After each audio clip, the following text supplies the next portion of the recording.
Standing on this porch now, watching the sun dip behind the oaks, it's hard to believe how much chaos brought me here. This quiet, this feeling of mine, it used to be a distant dream. Because not long ago, this very place was the epicenter of a family war, a battle I never wanted to fight, over a man I barely knew. And I wouldn't trade the peace I found here for all the family harmony in the world, because sometimes, you have to lose everything to truly find yourself. For my entire life, I was just Ethan, 31, the younger brother. Brendan, 36, married with 4 kids and 3 successful fitness franchises, was always the golden child. He posted his quarterly revenue like it was a public service announcement. He gave my parents grandkids, which made him, in their eyes, untouchable. Me? I'm a municipal code inspector. $54,000 a year to crawl through attics, measure setbacks, and make sure buildings don't fall on people. Not glamorous, but honest work. I worked graveyard security through my 20s, living in roach-friendly studios, counting quarters for laundry, all while getting certified. When Brendan was 28, my parents loaned him $70,000, no interest, to start his first gym. When I asked for $3,000 to cover my certification fees, my dad acted like I'd asked him for a kidney. Learn self-reliance, he'd said. Funny how that lesson never applied to Brendan. My grandfather, Arthur Thompson, was mostly a stranger.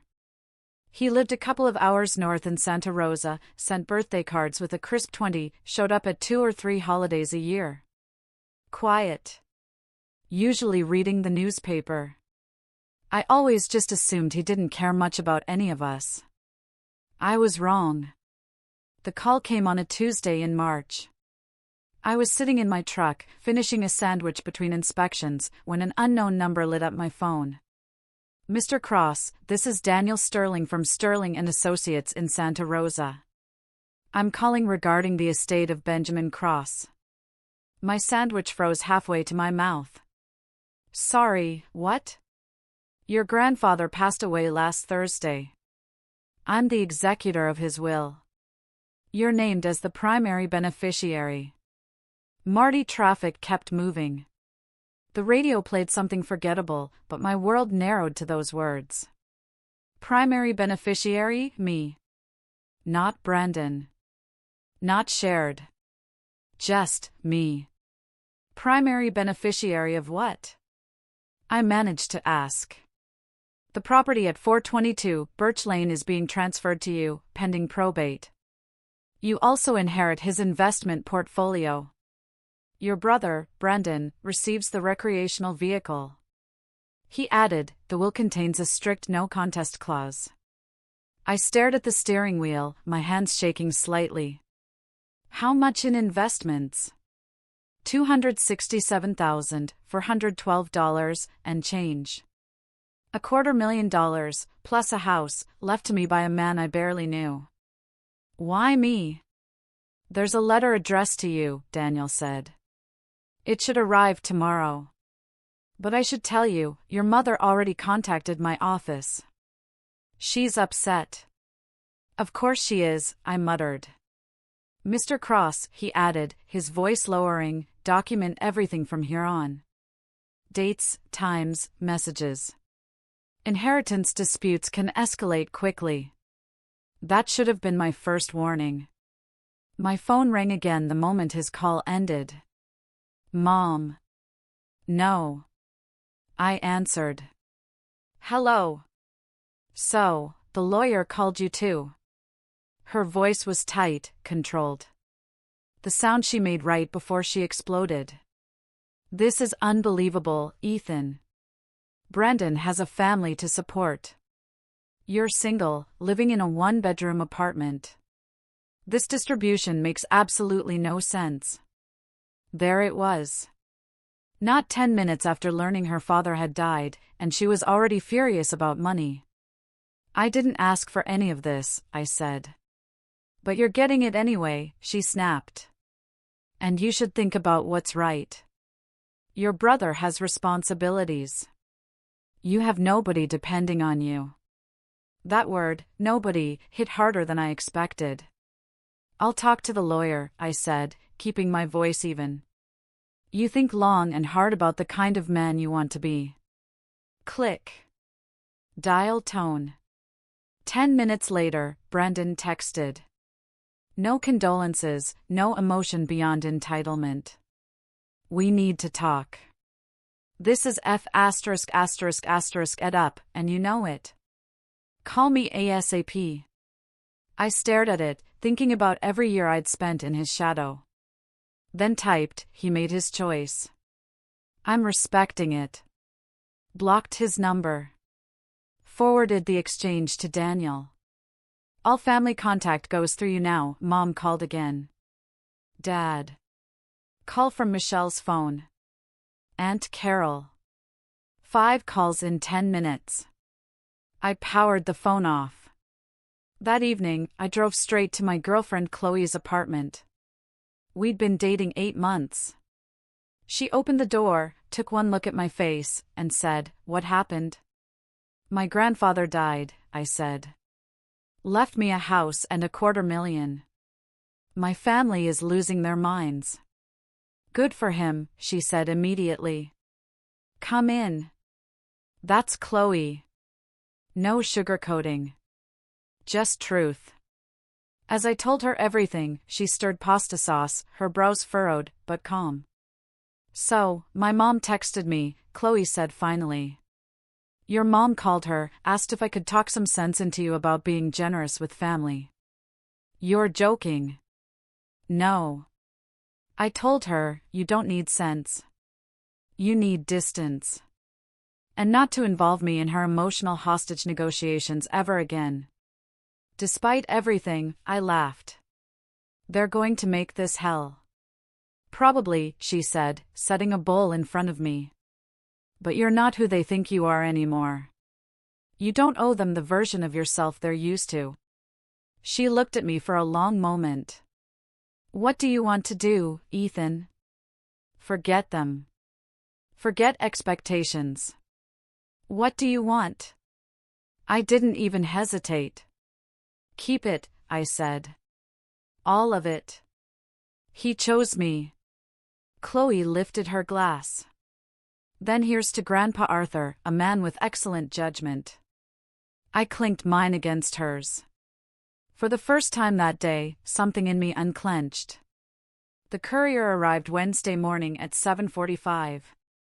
A big padded envelope, signature required. Inside, an inch of legal documents, and at the bottom, a single sheet of yellow legal paper with my name written in shaky cursive. I sat at my kitchen table and unfolded it. Ethan, I've watched from a distance for years. How they forget you unless they need something. How Brandon is handed everything while you get lectures. How you show up to family events and no one truly sees you. You think I didn't notice? I noticed everything. Your parents chose which son to invest in. I'm making my choice now. You remind me of myself at 30. The one no one bet on. The one who had to build a life while others had theirs handed to them. Make something good with this. Don't let them take it. Don't let them guilt you. They will try. Stand your ground, Arthur. I read it twice, my throat tight. I'd spent years thinking this man barely knew me. Turns out he saw me more clearly than my own parents ever had. Every ignored accomplishment. Every time I sat invisible at the far end of a dinner table while Brandon was showered with praise. Grandpa had been there, in the corner, quiet, watching, remembering. Chloe came over during her lunch break. I handed her the note. He saw it, she whispered. All of it. The house was fully paid for. The portfolio steady, conservative. The no contest clause. Highlighted in yellow, like a warning flare. Brendan got the RV, maybe $48,000 on a good day. He would see that as an insult, not a gift. Friday evening, my cousin Noah called. He didn't usually involve himself in family messes. They're planning something, he said. Family meeting, Sunday at 2 p.m. They're already saying if you don't show up, you're being unreasonable. They're building a narrative, man. I knew that game too well. Silence would become guilt. Absence would become confession. I'll go, I said. But I'm not going alone. Good. Bring Chloe. They act different when there's a witness. Chloe agreed immediately. We go together or not at all. Sunday at 2, we pulled up to my parents' house. 5 cars already crowding the driveway: Brendan's Escalade, Michelle's minivan, and Carol's sedan, Uncle David's truck, Noah's Civic. A full audience. Ground rules, Chloe said before we walked in. You say your piece once. No defending yourself. No debating. No spiraling. If they pile on, we leave. And if they block the exit? She didn't even blink. Then I call the cops and say we're being held. But they won't. Bullies only get physical when they think you're alone. I believed her. Mom opened the door before I knocked. Church dress, tight smile, cold eyes. Ethan, Jessica. Chloe nodded politely. Mrs. Cross. The living room looked staged. Everyone arranged in a semicircle around the empty love seat, waiting for us. The coffee table stacked neatly with printed pages. A pen placed dead center, like a signature, was a foregone conclusion. Mom slid the papers toward me. This is a redistribution plan, she said. A fair arrangement. I picked up the top page. Chloe read along. Asterisk cross family estate redistribution proposal. Investments split 60/40ths to Brandon. House transferred to Brandon for family housing stability. RV to Ethan as compensation. Asterisk a notary block waited at the bottom, like a trap. Chloe let out a short, humorless laugh. You're kidding. This is about doing what's right, Mom said, glaring at her. Brandon has children, responsibilities. Ethan has worth, Chloe shot back. Which you seem to forget. The old man wasn't thinking clearly, Brendan said, arms crossed. $250,000 to someone with no dependents. Be serious. That word again. Dependents, as if having kids entitled him to everything. Grandpa was evaluated by 2 doctors when he updated his will, I said. He was competent. We're not talking about lawyers, Dad said. We're talking about family. Family? I repeated. Like when Brandon got $70,000 and I got a lecture for asking for 3? Mom flinched, then recovered. That was different.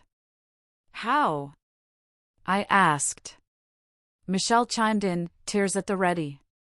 My kids are confused. They don't understand why their uncle wants to harm them. I'm not harming anyone. I'm just keeping what was given to me. That's selfish, she said. I stood. Chloe rose with me instantly. I'm not signing this. The will is valid. This conversation is over. Sit down. Dad snapped. Command voice. The one I obeyed as a kid. No, if you leave, Mom said, her voice shaking with anger.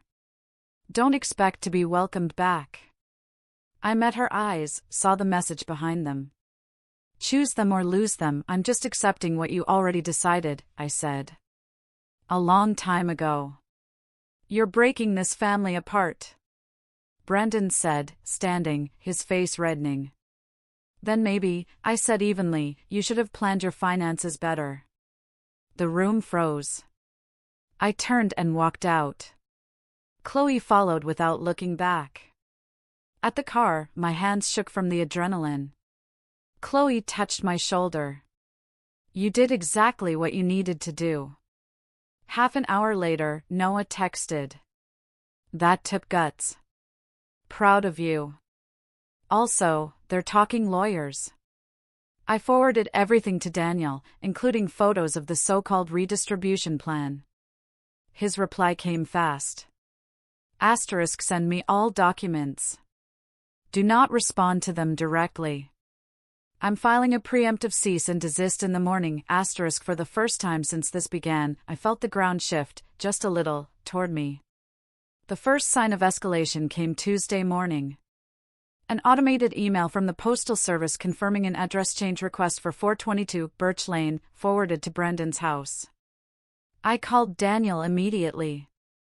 He's trying to intercept your mail, Daniel said. File a fraud report with the postal inspector. I'll issue a cease and desist. I drove to Santa Rosa that afternoon, 2 hours through quiet hills and into a neighborhood of older ranch homes.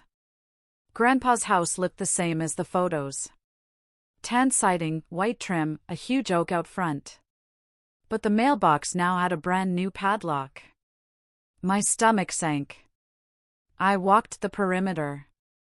Fresh scratches around the back door lock. Someone had tried to get in. A screen door opened next door. A woman in her 60s eyed me cautiously. Help you? I'm Ethan Cross. I inherited this house from Arthur. Her posture softened. Oh, Arthur's grandson. I'm Helen. Did anyone come by lately? She hesitated. A man showed up Saturday, said he was Arthur's son and needed paperwork. I told him I'd call you first. He got irritated and left. She glanced down the street, as if expecting him to return. That was my brother, I said. He has no access. If he shows up again, call the police. Helen nodded. Arthur mentioned you, you know. Said you had a good head on your shoulders. Anything else? She lowered her voice. Your parents gave your brother a key years ago for emergencies. Arthur hated it, but didn't have the strength to fight. Of course. Brendan had believed he owned this place long before it was mine. I called a locksmith. Then I went straight to the Santa Rosa police station and filed a mail fraud report. The officer asked if I wanted to issue a trespass warning. Yes, I said. Absolutely. By late afternoon, every lock on the property had been replaced. I scheduled a full camera installation for Friday. Thursday morning, my supervisor, Mike, called. Ethan, someone phoned the office asking about your job performance. Said you might be unstable. My chest tightened. Who? No name. Sounded personal. Family inheritance dispute, I said. They're trying to discredit me. Mike sighed. Just keep me looped in. I've got your back. I called Daniel. He added it to the growing file of harassment.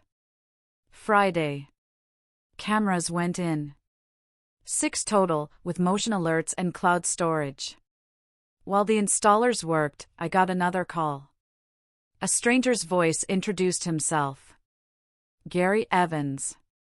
I live 3 doors down. Helen said you might need help. He explained he was a retired cop who had kept an eye on Grandpa's place. I saw your brother snooping around last weekend, Gary said. Took photos, plates. Figured you'd want them. I did, badly. Gary also offered to connect me with the HOA manager, Brenda.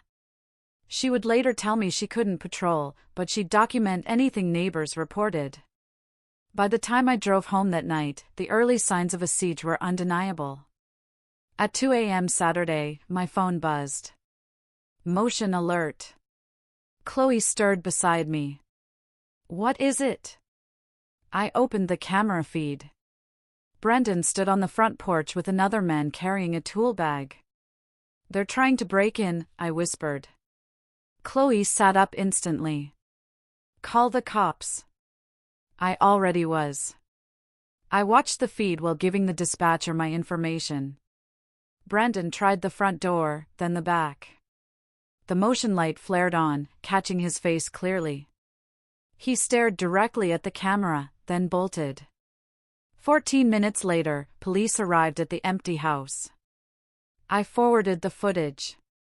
The responding officer studied the clip and said something that chilled me. Mr. Cross, with the mail fraud attempt, the trespass notice, and this attempted entry, this is no longer a civil issue. It's a pattern. We're forwarding this to investigations. Pattern, the word hit like a hammer. 2 days later, Brandon called from an unknown number. You've lost your mind, he snarled into my voicemail. Calling cops on your own brother? Everyone's going to see how crazy you are. This won't end well for you. I archived it. My phone buzzed immediately again. New number. Uncle Ethan? It's Lily. Dad said you stole our house. Mom's crying. Did you really? Brandon's 12-year-old daughter. My chest tightened. They were using the kids now. I screenshotted it, saved it, didn't respond. More followed over the next 2 days. Different numbers, different kids, same script. I stored every message, but each one felt like a punch. They had no idea they were being weaponized. The week blurred, one violation bleeding into the next. Wednesday, Daniel called. We have a problem.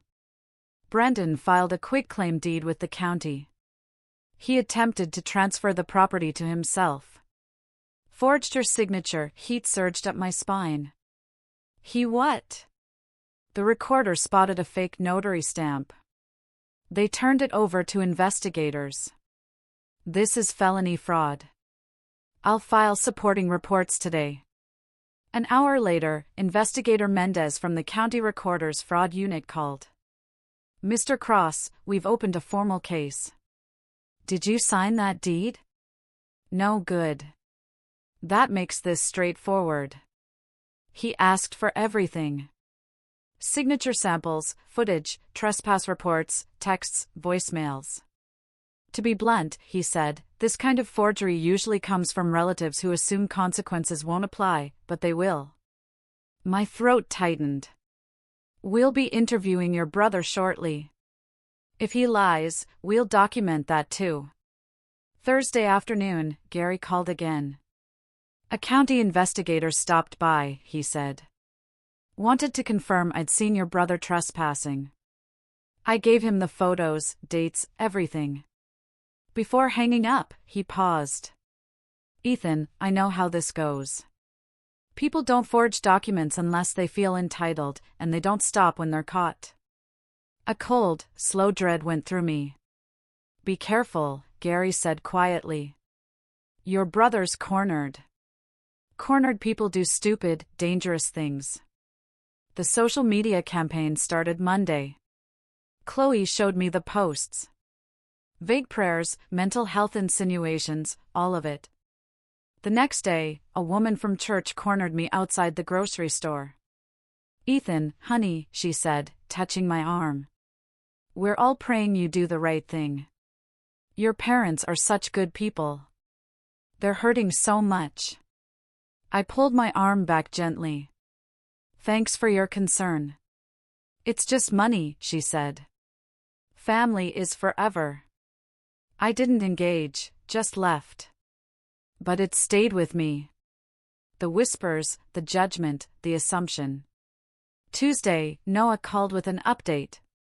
He sounded nervous, like he was calling from somewhere private. My mom's on my ass about talking to you, he said. But you should know, Brandon's business is in trouble. SBA loan default. He missed 3 payments. The bank sent a notice about foreclosure proceedings on the gym equipment. That's probably why he's going nuclear on you. How bad? I asked. Bad enough that he's been hitting up everyone in the family for loans. My mom gave him $5,000 last month. He hasn't paid it back. That night, Chloe came over. She looked tired. My family's been calling, she said. Your mom reached out to my aunt, asked her to talk to me about helping Ethan see reason. I'm sorry. It's not your fault, I said. But I'm not going to lie, Ethan. This is hard. Having my family question my judgment, having your family treat me like I'm some kind of homewrecker. She sat down heavily. I didn't sign up for a war. You can walk away, I said. I wouldn't blame you. I'm not walking away, but I need you to understand what this is costing. Not just you. Friday, I got called into Mike's office. He looked uncomfortable. Someone sent an email to HR anonymously. Said you've been making concerning statements at work about family members. Implied you might be unstable. That's bulls asterisk asterisk asterisk, I said. I know, but HR has to follow protocol. They want to meet with you Monday. Bring any documentation you have. Daniel drafted a letter for HR explaining the situation. Monday, I sat in HR with Mike present. The HR director, a woman named Sarah, read Daniel's letter carefully. This is a coordinated harassment campaign, she said. Against you? Yes, I said. I'm closing this inquiry. If anyone contacts us again, we'll refer them to our legal department and file harassment charges. Sarah leaned back, hands steepled. And Mr. Cross, your family member impersonated a concerned coworker in that email. That's fraud. If they contact this office again under false pretenses, we will involve law enforcement. Mike shot me a look, part sympathy, part holy s asterisk asterisk asterisk. I nodded. Understood, and that evening, Noah messaged, heads up. Pastor Miller asked my mom to stop weaponizing prayer requests.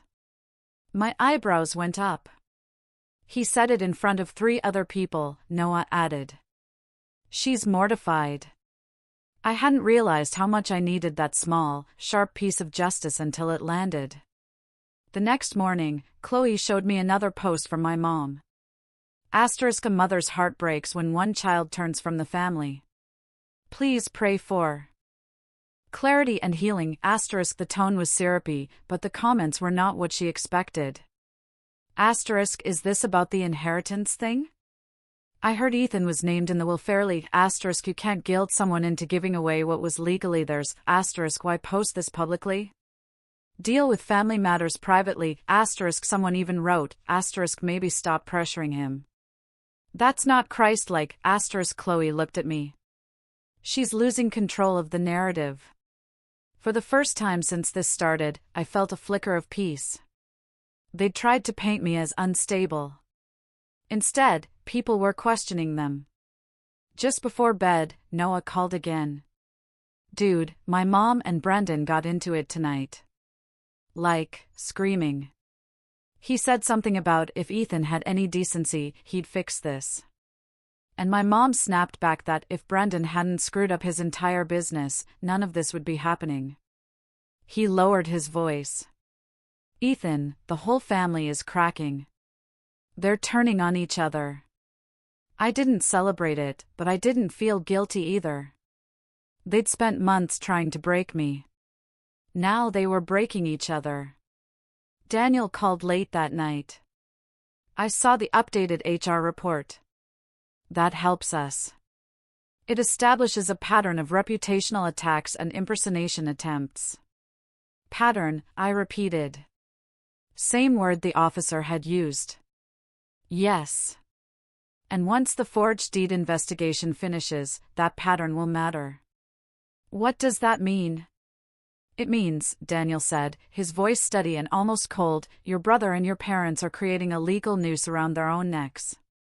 All you have to do is keep documenting. For the first time, he sounded confident, not just professional. They think they're fighting you, he said. But really, they're fighting evidence. I started renovations later that spring. Took 3 weeks off work, used my saved vacation time, drove up to Santa Rosa, moved into the house even though it was half-furnished and smelled like old carpet. Being there felt strange, walking through rooms Grandpa had lived in, touching things he'd touched, trying to connect with a man I'd barely known, but who'd somehow known me completely. Chloe came up on weekends. The first Saturday, we ripped out the kitchen cabinets together. This is therapeutic, she said, prying off cabinet doors. Destroying something that's yours. Helen came over with sandwiches around noon, sat on the back porch with us. Told us stories about Grandpa. He used to feed the birds every morning, 6:30 a.m. like clockwork. He'd sit out here with his coffee and a book. Very peaceful man. I barely knew him, I admitted. He knew you, she said. Showed me a photo of you once. You were maybe 25, wearing a work uniform. He said you reminded him of his younger self. Said you were steady. That word stuck with me. Steady. The renovation was slow, physical, satisfying. Tore up carpet, revealed hardwood underneath that had probably been hidden since the 70s. Stripped wallpaper, mud walls, painted, chose colors Grandpa might have liked, cream instead of white, sage green instead of beige. YouTube was my teacher. Trial and error my method. I made mistakes. Painted myself into a corner twice, literally. Cut a piece of trim 6 inches too short.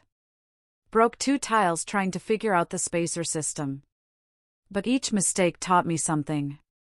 And fixing them made the final result feel earned. The kitchen took 3 weekends. Ripped out those particle board cabinets from the 80s. Installed simple shaker-style ones I assembled myself. New countertops, basic laminate but clean. Replaced the ancient faucet that dripped constantly. The whole room transformed from dated brown to bright and functional.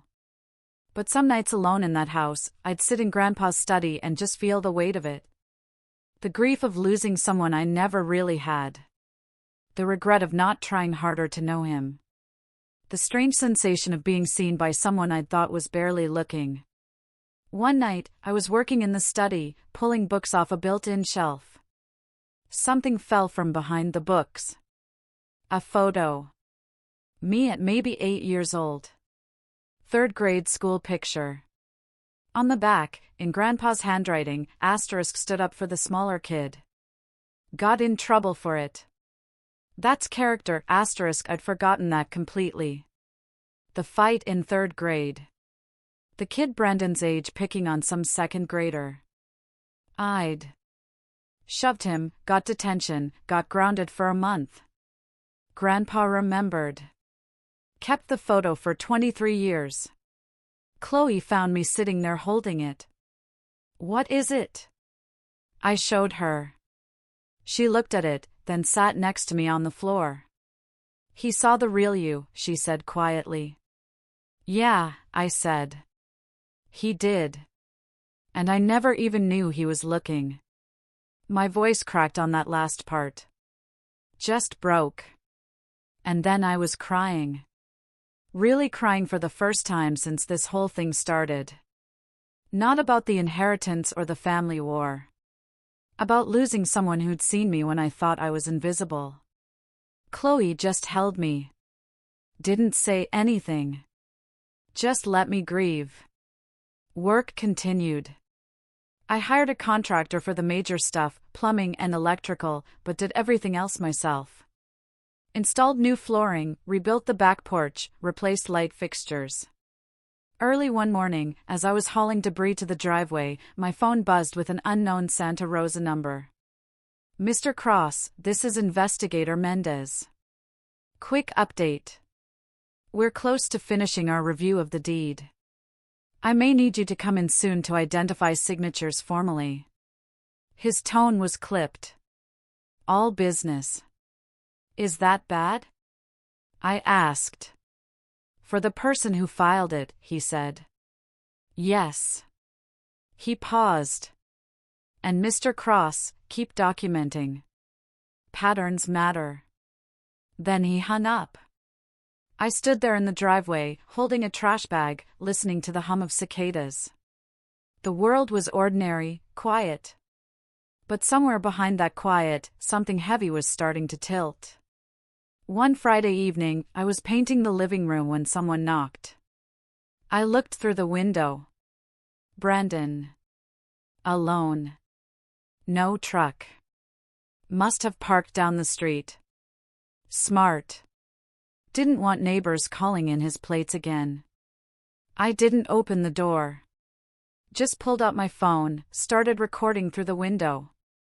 He was wearing jeans and a t-shirt, hands in his pockets, trying to look casual, but his shoulders were tense, jaw tight. He knocked again. "Ethan, I know you're in there. We need to talk." I opened the door, but stood in the frame. Didn't let him in. Phone recording in my pocket. The evening air was warm, crickets starting up in the woods behind the house. "You're trespassing," I said. "There's a formal warning on file." "I'm your brother," he said, his voice strained, like he was working hard to stay calm. "Can we please just talk like adults?" "About what?" "About this," he gestured at the house, the yard, everything. "About the insanity of what's happening. You're really going to destroy our family over a pile of wood and nails?" "I'm not destroying anything," I said. "I'm living in the house my grandfather gave me. I have 4 kids, Ethan." There it was again. The same argument he'd been making for months. "You have nobody, you keep saying that like it matters," I said. My voice stayed level, calm. "Like having kids makes you more deserving of someone else's property." His jaw clenched, face getting redder. "It should matter. You're punishing innocent children for something that had nothing to do with them." "No," I said. "I'm just not responsible for your financial decisions, your business loans, your expansion plans, your lifestyle. None of that's on me." "You're going to regret this," he said. Not quite a threat, more like a prediction. Like he was warning me about something inevitable. "Maybe," I said. "But it'll be my regret. Not yours. Now get off my property before I call the police." He stared at me for 5 seconds, then turned and walked to the street, hands still in his pockets, shoulders tight. I called Santa Rosa PD anyway, reported the violation. They said they'd follow up. That night, alone in the house, I sat on the newly finished back porch, beer in hand, looking at the woods behind the property. The air was cool, stars starting to show. I could hear the highway in the distance, cars heading somewhere else. My phone buzzed. Transfer app notification. Account balance showing. Probate had cleared. The money was finally legally mine. No more pending. No more waiting. No more maybe. Just there. Real. Undeniable. 267,000. One button press. I could split it. Make peace. Make them stop. End this war that had cost me a year of sleep and most of my family relationships. My finger hovered over the transfer screen. All I had to do was type in Brendan's account info, hit confirm, watch the numbers move. Then I locked the phone, set it down on the porch rail, took a drink of my beer, and watched the trees sway in the breeze. Because peace with them meant erasing myself, meant admitting that being the overlooked one was my permanent job. Meant agreeing that my life counted less than Brandon's. And Grandpa hadn't given me this so I could disappear again. By late summer, I officially registered the property as a retreat center. Filed the paperwork downtown, got the proper LLC designation, business insurance, occupancy permits. Did it right, because I'm a code inspector and I know how things should be done. Made sure every exit sign was regulation. Every smoke detector was up to code, every permit was current. The Arthur House Retreat Center. Small operation, nonprofit status, designed for creative professionals who needed space to work without distraction. Maximum 8 participants per session to keep it intimate and focused. Chloe helped design a simple website. Photos of the house, the workspace, the grounds. One page explaining the mission, providing sanctuary for those whose work was overlooked. Another page with pricing, reasonable rates that covered costs but didn't turn anyone away. A third page showing the space, the renovated rooms, the natural light, the quiet. I didn't announce it to the family.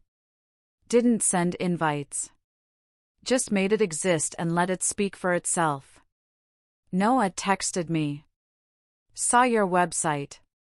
That's brilliant, man. In early fall, Chloe had an idea. What if you made a short video? Not for revenge, for closure. Document the transformation, the story, the reason behind it. We filmed over 2 weekends. The videographer, a woman named Olivia, captured the renovation process, the before and afters. Helen told stories on camera. Gary gave a brief interview about what he'd witnessed. Noah talked about the family dynamics he'd observed growing up. I narrated parts of it, talked about what it meant to be overlooked, to inherit not just property, but validation. The final video was titled The House He Gave Me.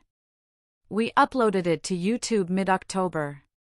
Didn't promote it, just put it out there. Within a week, 15,000 views. Comments from strangers sharing their own family stories. By Thanksgiving, 50,000 views. Then 100,000.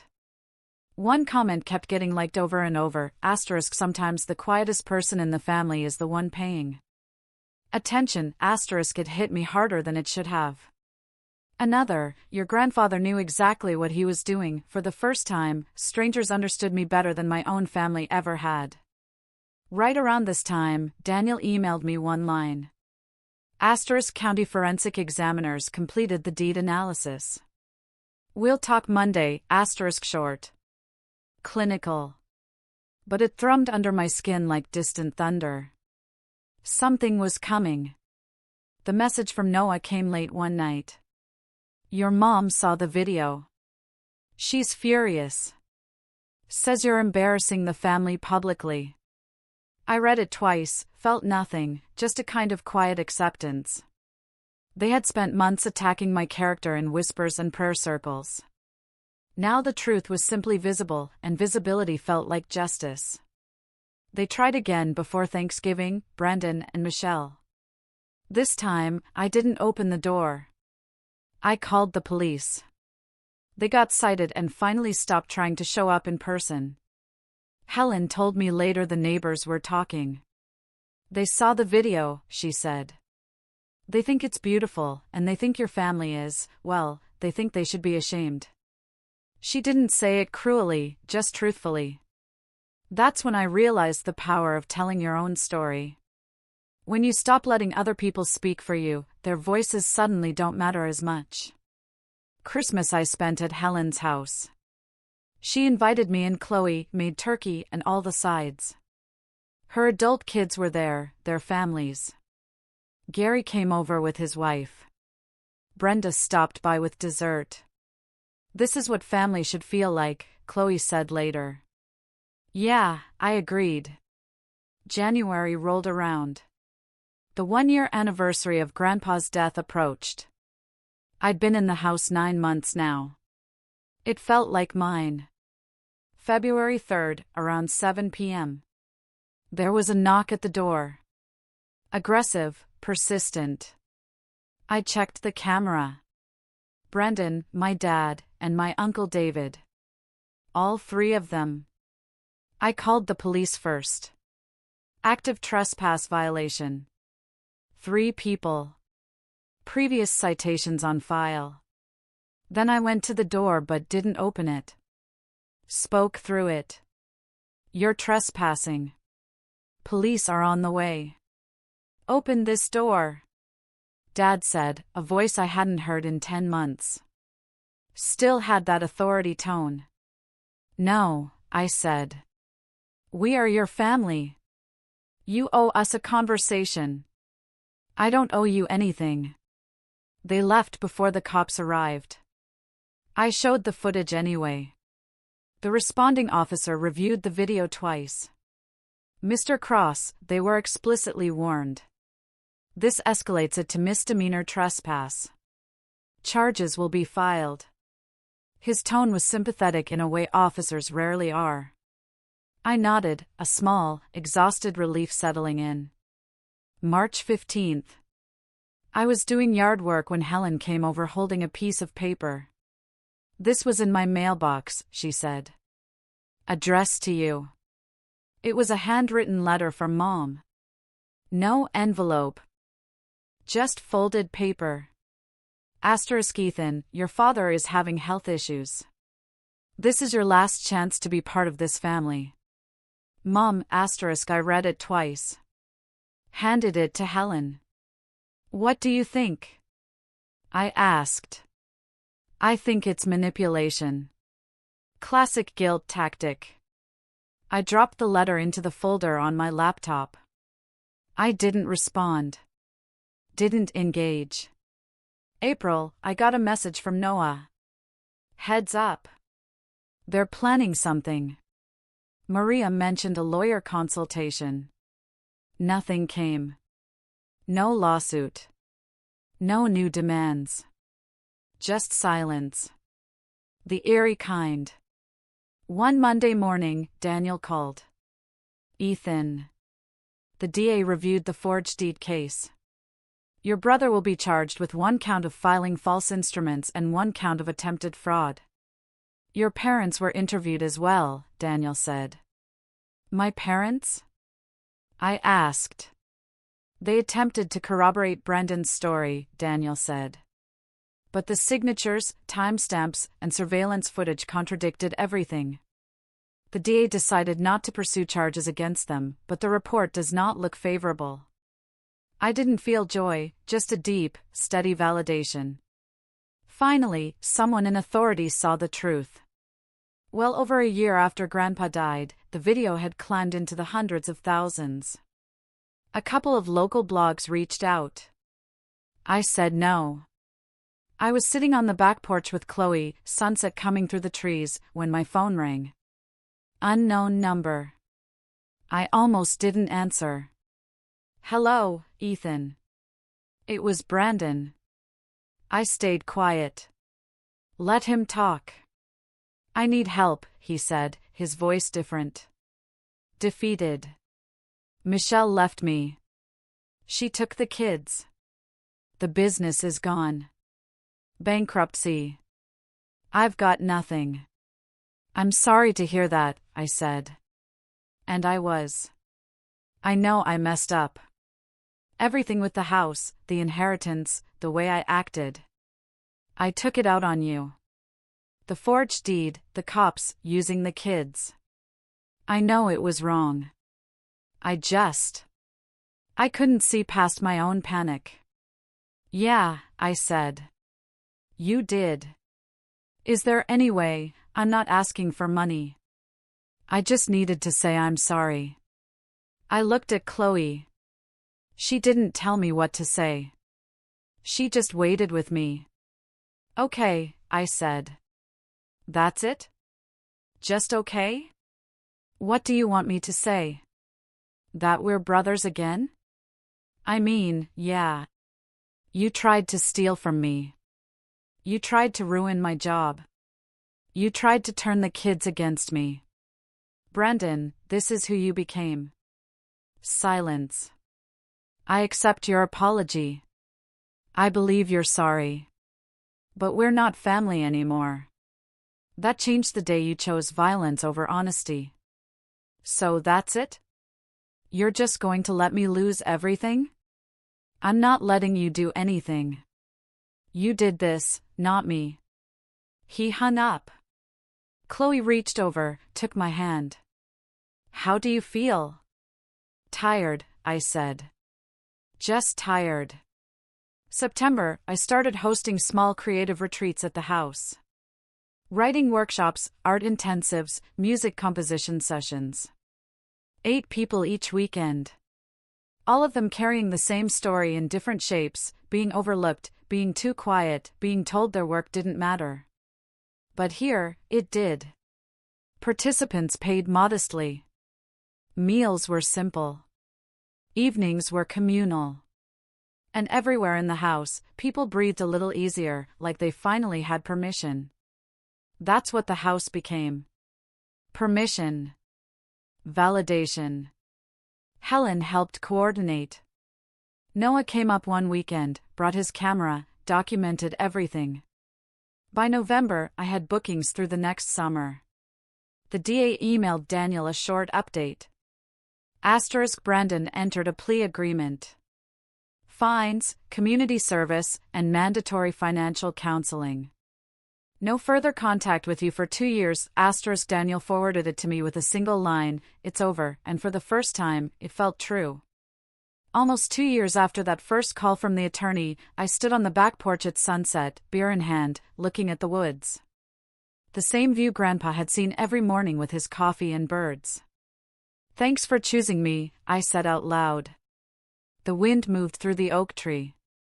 For a second, it almost felt like an answer. Behind me, Chloe stepped outside, wrapped her arms around my waist. "You good?" she asked. "Yeah," I said. And for the first time, I actually was. "What would you have done if you were in my shoes?"